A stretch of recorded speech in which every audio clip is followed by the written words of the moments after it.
The year was 299 after Aegon's conquest. The War of the Five Kings raged across Westeros, from the green fields of the Reach to the storm-lashed shores of the Iron Islands. Yet in the heart of the north, far from the Iron Throne's gilded hall, betrayal would shatter the great fortress of Winterfell. What began with trust and loyalty ended in treachery, fire, and ruin. This is the story of Theon Greyjoy's betrayal, the fall of Winterfell, and the burning that would haunt the north for a generation.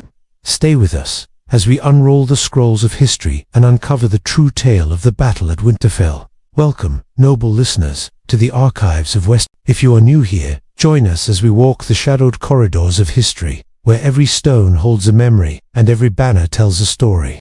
Today, we speak of betrayal, of iron and fire, and of the night the stark seat of Winterfell fell to ruin. Gather close, for this is no tale of song or glory, but of broken oaths and shattered trust. The chronicle of Winterfell's fall, the War of the Five Kings and Theon's place.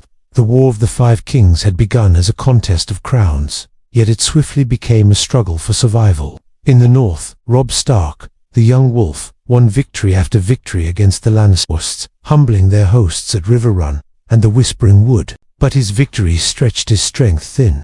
To secure his dominion, he sought allies beyond the sea, and so he sent his boyhood companion, Theon Greyjoy, to the Iron Islands, hoping to win the friendship of Balon Greyjoy, Lord of Pike. Yet blood is thicker than foster ties. Balon, ever proud and scornful, cared little for oaths sworn to the Starks. He saw instead the chance to strike the north while Robb fought in the south. Thus was Theon caught between two loyalties, his heart bound to the Starks, who had raised him, yet his blood bound to the Krakens of Pike. In the end, Theon chose his father's cause, a choice that would set in motion the tragedy of Winterfell. Theon's ambition. Balon Greyjoy named himself King of the Isles and the North, seeking to carve out dominion through reaving and conquest. Yet he placed little trust in Theon, granting him but a small command of longships. Desperate to prove his worth, Theon looked not to the rocky coasts, but to the heart of the north itself. He saw Winterfell as ripe for the taking, guarded only by children and old men, while Robb marched far afield. Thus, with but a handful of men, Theon set forth on a bold and reckless gamble, to seize Winterfell itself, the ancient seat of House Stark, and prove to his father that he was no mere hostage but a conqueror worthy of the Kraken's name. The fall of Theon's plan was swift and cunning. Through guile, he gained entrance to the castle, and with treachery, he struck Ser Roderick Castle. Master at Arms was taken by surprise. The garrison, small and unready, could not withstand the sudden assault, and so Winterfell's stronghold of the kings in the north fell without great battle. Theon, once a ward and almost a son to Lord Eddard, now declared himself Prince of Winterfell. The capture was bloodless at first, yet its cost would soon weigh heavily. For to secure his hold, Theon resorted to cruelty. Ser Roderick, loyal to the Starks, was dragged before the gates, and though the old knight defied him, Theon gave the order for his execution. In that moment, the boy who had once played in Winterfell's courtyards was gone, replaced by a usurper who sought to bind the north through fear. The Stark heirs in hiding, yet Winterfell was not without hope. Bran Stark, the young crippled heir, and his little brother Rickon, slipped free of Theon's grasp with the help of the wildling woman, Osha, and the reeds of the neck. They vanished into the Wolfswood, beyond Theon's reach. To maintain his illusion of power, Theon committed an act that blackened his name forever. 2 millers' boys were slain, their bodies charred and hung before the castle, passed off as the sons of Eddard Stark. Thus did Theon seek to cow the north with a lie, and thus did his honor sink beyond redemption. The siege of Winterfell begins, but cruelty wins only fleeting loyalty. The banners of the north soon rose against Theon. Lord Bolton's bastard, Ramsay Snow, rode forth under a false flag of friendship, bringing men who claimed to come to Theon's aid. Yet Ramsay bore no love for Greyjoys, nor Starks only for his own dark ambition. The trap was set, though Theon did not yet see the jaws closing upon him. The betrayal and burning of Winterfell, Ramsay's arrival. In the wake of Theon's usurpation, the north-stirred houses sworn to the direwolf did not forget their vows, nor did they forgive the slaying of Ser Roderick and the false deaths of Bran and Rickon. The banners of resistance gathered swiftly, and Winterfell, though long proud and stout, was never built to be defended by a small band of reavers from the sea. Theon's men, ironborn to the last, were brave in battle, but few in number, and the castle that had sheltered him in youth became his prison. When the north closed in upon him, it was in this dire hour that salvation seemed to come. From the Dreadfort rode Ramsay Snow, bastard son of Lord Roose Bolton. Cloaked in deceit, Ramsay bore with him men sworn to the flayed man, and he promised Theon relief and aid. To Theon, grasping for any hope, this seemed a gift of the gods. Yet the gods of the north are grim and silent, and in truth Ramsay bore with him only ruin. The treachery within, the bastard of Bolton played his role well. He flattered Theon, promised loyalty, and urged him to hold fast. Yet Ramsay's counsel was laced with poison. He whispered that the Ironborn should sally forth, that they might strike a blow against the besieging Northmen and break the siege. But in truth, Ramsay had no intention of breaking the North's strength. His aim was to gut Theon's men, leaving him defenseless, and to take Winterfell for his own. Thus, under the false banner of friendship, Theon entrusted Ramsay with keys, orders, and the last gifts he would ever give as Prince of Winterfell. For betrayal, like fire, consumes swiftly and leaves nothing but ash. The sack of What followed was not a battle but a butchery. Ramsay turned upon Theon's men without warning. The Ironborn, brave though they were, found themselves cut down, betrayed by the very one they thought an ally. Theon himself was seized, not slain, for Ramsay found in him a prize too valuable to waste. Shackles replaced his crown, and torment replaced command. Thus began Theon's descent into a life of misery that would mark him more cruelly than any sword stroke. Once master of Winterfell, Theon was dragged forth as prisoner, while Ramsay set the castle to ruin. Fire was put to hall and tower alike. The great keep, seat of House Stark for thousands of years, was engulfed in flame. Smoke rose over the wolfswood, and the dire wolf's den became a charred husk. Men and women alike were slaughtered, and those who survived fled into the wilds. Winterfell was left a blackened ruin, its walls broken, its people scattered, its heart turned to ash. The Stark boys escape, yet not all was lost. In the chaos, the true-born sons of Winterfell, Bran and Rickon, lived on in secret. Guided by Osha the wildling woman, Mira and Jojen Reed, and the gentle Hoda, they slipped free of Ramsay's destruction. None knew of their fate, for they vanished into the wilderness like shades, their trail concealed, their survival hidden. To the lords of the north, it seemed as though the direwolf's line had been extinguished, but in truth, the blood of Winterfell endured, though it was scattered to the winds. The aftermath in the north. The ruin of Winterfell sent shock through the realm.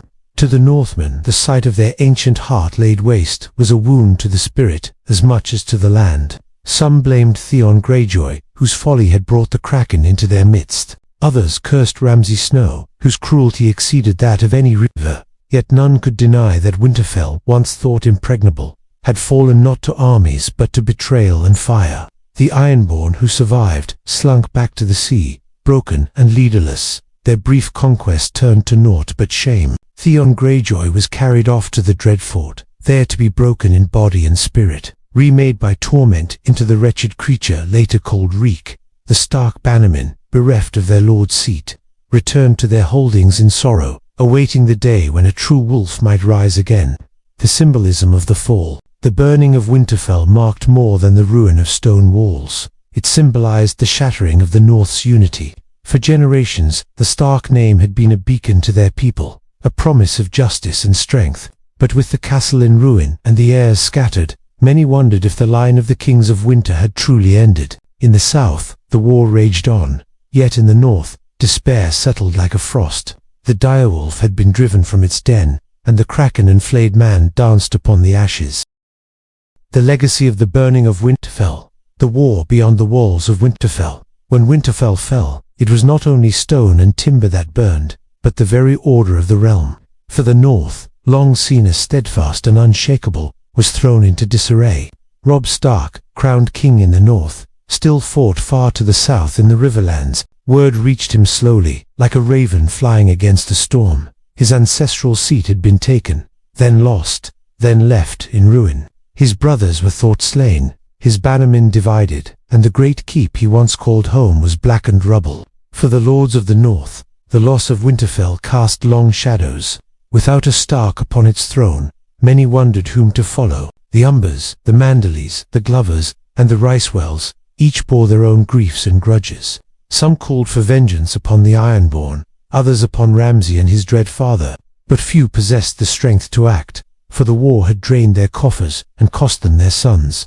Thus, a great silence fell upon the north, as though all waited for the return of a wolf that might never come. The fate of Theon Greyjoy, once ward and then usurper, passed into the hands of Ramsay Snow. What words may suffice to describe his fate? Chains weighed upon his limbs, whips slashed his flesh, and his name itself was stripped from him. No longer was he Theon, Prince of Pike, nor Theon, Lord of Winterfell. However, briefly, Ramsay remade him in torment, until he answered only to the name Reek. In this transformation lay a cruel irony, for Theon had sought to prove himself great, but became less than a man. Histories written in softer ink may pass over these torments, yet no telling of Winterfell's fall is complete without recalling the cruelty of Ramsay, for Theon's suffering was not only personal but emblematic of the wider ruin wrought upon the north. As Winterfell smouldered, so too did its captive burn, not with flame but with slow, unrelenting cruelty. Ramsay's rising power, Ramsay Snow, bastard of Bolton, emerged from the ashes, not as savior but as lord, in all but name. His father Roose waged war with calculated cunning in the south. Yet it was Ramsay who claimed the north's ruin as his own. By taking Winterfell, destroying it, and carrying Theon away in chains, he secured a reputation of terror. Small folk whispered of him in fear, naming him the bastard of Bolton, the Flayer's son, the mad heir of the Dreadfort. In truth, Ramsay's power was not yet absolute, but the memory of his sack of Winterfell spread like smoke. Villagers bowed their heads in silence when the flayed man's banners passed. Men who once would have called the Starks their liege lords trembled, uncertain whether the wolves would ever rise again. Thus did Ramsay profit from ruin, standing upon the ashes of Winterfell to claim a grim inheritance. The Stark legacy in hiding. Though Winterfell burned, the line of the direwolf endured in secret. Bran and Rickon, thought slain, lived on beyond the knowledge of friend or foe. Bran, with his companions, turned his steps northward, chasing visions and old powers beyond the wall. Rickon, younger and more wild, vanished into the forests, guided by Osha, his fate unknown for many years. To the world they were as shadows, whispered of in rumor, yet unseen. This concealment, though cruel to the hearts of their bannermen, was a mercy, for it kept alive the hope that Winterfell's blood might one day return. The meaning of the ruin. Maesters speak often of stone and lineage, of keeps and crowns. But the burning of Winterfell was a wound deeper than most reckon. For 300 years under the Iron Throne, and for thousands before that, the Stark seat had stood as the beating heart of the North. It was a place of memory, of oaths, of unbroken winter. Its destruction was not merely a military loss, but a spiritual one, shaking the very identity of the people who called themselves Northmen. The fall came not at the hands of great armies, nor by the stratagems of southern kings, but by betrayal and fire. Theon's folly, Ramsay's cruelty, and the silence of fate combined to undo what centuries had preserved. The direwolf was scattered, its den broken, and the kraken and flayed man laughed amidst the ashes. Yet though Winterfell's towers toppled and its halls lay blackened, the memory of the wolves endured. For memories, like roots, often run deeper than flame. Thus ended the year 299 after conquest for Winterfell, not with the crowning of victory, but with the smoke of ruin. Theon Greyjoy lost all he had sought to gain. Ramsay Snow gained infamy that would haunt the north for years to come. The bannermen of the Starks returned to their halls in sorrow, waiting, always waiting, for the direwolf's return. And so the heart of the north was silenced, its stones black, its people scattered. Yet in the silence, the seeds of return lay hidden, awaiting the day when the wolf would howl again. And so, my lords and ladies, the chronicle of Winterfell's burning is writ, a tale of pride and folly, of betrayal and fire, of ruin and of shadows that yet whisper hope. The North remembers, and so must we. If you have listened thus far, lend your voice to this hall of memory. Mark your thoughts in the ledger below, share these chronicles with other seekers of history, and bind yourself to this archive, that you may never miss the turning of another page. For every word spoken here adds strength to the remembrance of the wolves, and together we keep their tale alive. I am but a humble chronicler of the realm, yet with your company, the halls of history echo louder.